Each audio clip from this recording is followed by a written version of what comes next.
and I are here to read chapter 4. We just finished 3, which was about the sing-along where they were practicing, and Mr. Scary was just about to write a not-so-nice note, huh? Okay, let's see what happens. This is called Going Last, chapter 4. Wednesday, dear first grade journal. Mother and Daddy were not good sports about the note. They said it is not funny to throw someone off a sleigh. And that made me laugh all over again. I got sent to my room for a time out. Grown-ups do not understand humor. From Junie B, first grader. I put down my pencil and I glared my eyes at May's head.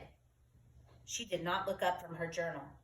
I know you're staring at me, Junie Jones, but I don't care that we got notes sent home, she said.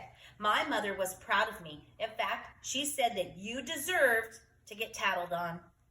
And I glared harder. Sometimes if you glare hard enough, you can melt people's heads. I saw that on a movie commercial once. It was PG-13, I believe. That's not very nice. I kept squinting and glaring, but May's head did not melt. Finally, I rested my eyes. I will try to melt her again at lunch. Just then, Mr. Scary stood up at his desk and he said to put our journals away. Boys and girls, today is the day for our first visit to the holiday gift shop in the media center, remember? He said, I sent a notice about it home to your parents last week. He smiled. Today we will just be looking at the gifts, he said. Then on Friday we'll go back with our money and buy the things we want. Aussie, that sounds fun, huh? You're going shopping. I waved my hand all around. Guess what, Mr. Scary, guess what? My mother said I get to spend $1 whole on every person in my family. And that adds up to $5 entire dollars, I said. Lucille raised her hand. I can spend all the money in the world, she said. I'm rich. Oh, wow. She stood up and fluffed herself. My family has more money than you can shake a stick at. Oh, Mr. Scary stared at her a real long time. Yes, well, fortunately, we don't need to be rich to shop at the gift shop, Lucille, he said at last. Everything there is very affordable. Does everyone know what affordable means? Do you, Aussie? I do, I called out. Affordable means cheap. My Grandpa Frank Miller loves cheap. Sheldon jumped up. Hey, my grandpa loves cheap too.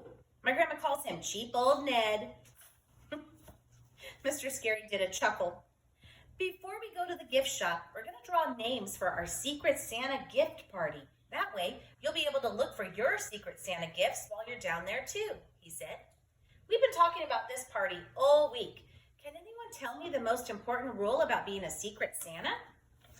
Room 1 shouted the rule together. You must keep the secret. Mr. Scary did a thumbs up. Thumbs up, boss. Are you falling asleep? We're getting to the good part. Yes, excellent. After you pick your name today, you must keep the name a secret. And then, if you don't keep the secret, then you're not really a Secret Santa, are you? After that, he carried around a basket with everyone's names on it. And all of the children closed their eyes and they picked a name. Only too bad for me because I'm the very last seat of the very last row. And so when Mr. Scary finally got to me, there was only one name left in the whole entire basket. And here is the dumbest part of all. Oh, she's inappropriate. My teacher pretended I should be happy about it. Congratulations, Junie B. Jones, he said. You have the honor of choosing the final name. Well, that's good. I drummed my fingers very annoyed. Okay, see, one name left is not actually choosing, I said. One name left is called Take It or Leave It. And I crossed my mad arms. I'll see, that is not very nice, is it? She should be thankful. I hate being in this seat, Mr. Scary. I hate it. I get all the bad stuff back here. Even on the very first day of school, I got the only crayons that were already used. Mr. Scary looked up at the ceiling. Yes, Junie B, I know that. We all know that, he said. You mention it every time we color. I looked at some of my friends. Did I mention that my red crayon wasn't even pointy? Because it wasn't, you know. My red crayon was already roundy, said Lenny. Yes, you told us that already. I drummed my fingers some more. did I mention that my greenie was broken in half? I asked. My greenie was just a teensy little stubby, said Jose. See, you told us that too. Mr. Scary handed me the last name. Look, right now, someone in this room is counting on you to be their secret Santa, Junie B, he said. So you really need to read that name now. I did a sigh, and then I slid down in my chair real glum, and I read the name. What name do you guys think it is? Aussie, do you know? Do you want to tell him? I'm going to have you guys guess, and we'll talk about it next time we get together. Because that's the end of the chapter. The next chapter is called Elf Ladies. See you guys later.